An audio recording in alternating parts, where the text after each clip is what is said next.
wake up at 5 in the morning. Hello, how are you all? This is Arati Malpani from Tomkins.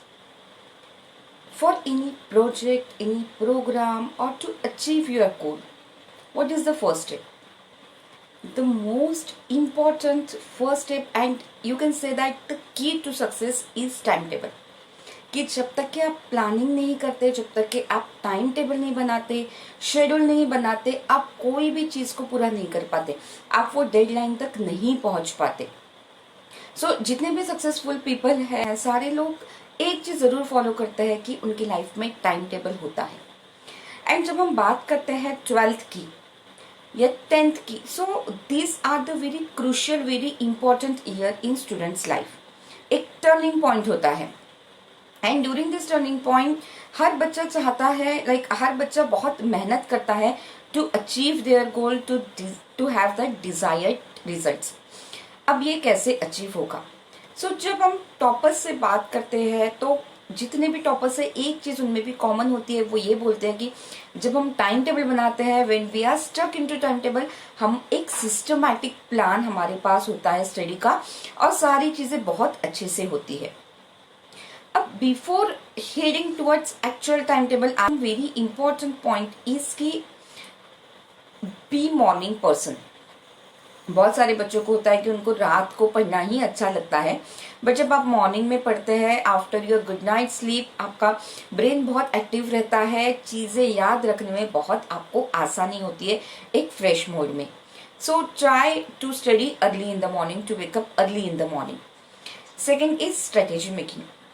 Strategy आपको बनाना है, lesson wise, subject wise, सारी चीजें आपको अपने हिसाब से बनानी है, सो दैट आपका एक, जब भी स्ट्रेटेजी आप बनाते हैं कोई भी चीज का, पढ़ाई का, कि ये करना है वो करना है, सो आपको चीजें इजी होने लगती है. नेक्स्ट स्टेप पे एक कंफ्यूजन नहीं रहता है, क्लैरिटी बहुत अच्छे से रहता है.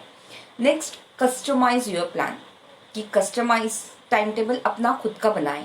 बहुत सारा होता है कि अगर आप इन डिटेल सब्जेक्ट वाइज भी टाइम टेबल होते हैं, जब आप देखते हो कि कोई बच्चा शायद मैथ्स को 3 घंटे दे रहा है, but if you are good in maths you can devote that time to science. And decide your minimum hours of study. हर बच्चे का एक अपना अलग माइंडसेट होता है, एक अपना प्रोडक्टिविटी जिसको मैं बोलूंगी. कुछ बच्चे होते हैं वो 2 घंटे में ही पूरा पढ़ लेते हैं, बिकॉज उनका रेट ऑफ स्टडी हाई होता है. कुछ बच्चे होते हैं जो 8 घंटे पढ़ लेते हैं. So after your college, after your coaching, की जितना भी आप 6 घंटे पढ़ो, 5 घंटे पढ़ो, try to be more productive on that and take intervals. So this could be the points that you need to keep in mind.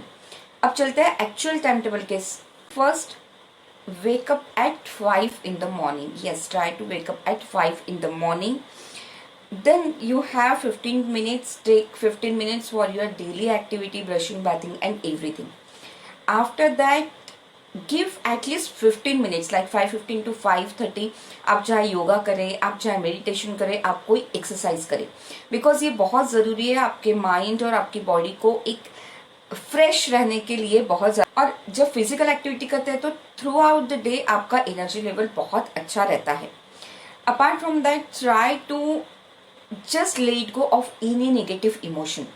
होता है कभी स्ट्रेस हो जाएंगे आप, कभी किसी ने कुछ बोल दिया, फ्रेंड्स है, बहुत सारी चीजें, नेगेटिव इमोशंस आते हैं. So just in the morning try to let go and just concentrate on your study. So इससे आपका स्ट्रेस लेवल नहीं होगा and you feel fresh throughout the day. After that, 5:30 to 6:45 or maybe 6:30, what the time allows you, try to revise everything.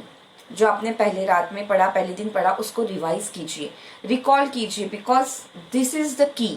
Recall करना बहुत जरूरी है, revision बहुत जरूरी है टू मेमोराइज दैट थिंग. सो एक आप कंटिन्यूअस थोड़े दिन तक उसको रिवाइज करोगे, आदत डालोगे, तो आपको बाद में बहुत इजी रहेगी चीजें, आपको लास्ट मोमेंट पे कोई प्रॉब्लम नहीं होगा. So try to revise. Then 6:45 to 7 have a healthy breakfast. बहुत जरूरी है आपको throughout the day full on energy रहने के लिए एक अच्छा हेल्दी ब्रेकफास्ट कीजिए, जूस पीजिए जो आपको पसंद है, दैट गिव्स यू एक फ्रेशनेस और साथ में थ्रू आउट द डे आपको एनर्जी रहे. देन उसके बाद आपके कॉलेज, आपके स्कूल रहेंगे, मे बी अप टू 3:34. उसके बाद बहुत सारे बच्चे 4 to 6 कोचिंग लेते हैं. सो कोचिंग में बच्चे बिजी हो जाते हैं. If you are not taking coaching, this could be the time for your self study. Then 6 to 7 again कुछ थोड़ा स्पोर्ट्स एक्टिविटी कीजिए या फिर फ्रेंड्स के साथ जाइए, थोड़ा सा खेलिए, सो दैट एक आपको फ्रेशनेस मिले, एक आपको ब्रेक मिले. पूरा पढ़ाई पढ़ाई करने से थोड़ा सा ब्रेक बहुत ज़रूरी है. बिकॉज क्या होगा कि अगर आप ये सोचो कि फुल टाइम मैंने पढ़ना है, मैंने थोड़ा भी टाइम वेस्ट नहीं करना है, तो इससे क्या होगा, आप ये थोड़े दिन कर पाओगे, not through out the year. और थ्रू आउट द ईयर करने के लिए एक प्रॉपर चीज, हर बैलेंस होना बहुत जरूरी है. So take your time, that me time, maybe किसी को रीडिंग करना अच्छा है, स्पोर्ट्स है, फ्रेंड्स के साथ टाइम स्पेंड करना है, do that. Then 7 to 9 again maybe आपका सेल्फ स्टडी का टाइम होगा, या फिर कोई प्रोजेक्ट कंप्लीशन है, कोई होमवर्क कंप्लीशन है. तो this time is your time कि जहाँ पे आपको डिसाइड करना है कि अब आपको इसमें क्या करना है. देन अगेन 9 to 9:30 आप ब्रेक लीजिए, उसमें डिनर कीजिए, have your family time there. कुछ डिस्कशन अच्छा फैमिली से कीजिए ओवर डिनर, सो दैट आपको एक बूस्ट मिले. 30 to 10 again you can revise the things whatever you have studied during the day. Revision is must. So 10:30 go to bed, because good night sleep is very important. आपको एक जो 7-8 घंटे का sleep है वो बहुत जरूरी है टू हैव दैट. एक इफेक्टिवनेस आपकी स्टडी में रहने के लिए बहुत जरूरी है. So this is the time table जो most of the toppers follow करते हैं, but again customisation is must. So आपका डिनर टाइम है, आपका मी टाइम है, आपका प्लेइंग टाइम है, ये सारी चीजें डिपेंड करती है आप पे. बट द थिंग इज कि you must have time table, so that कि आप उसमें स्टक रहे और इफेक्टिवनेस आपकी स्टडी का बढ़े. So wish you all the best for your exams. Thank you.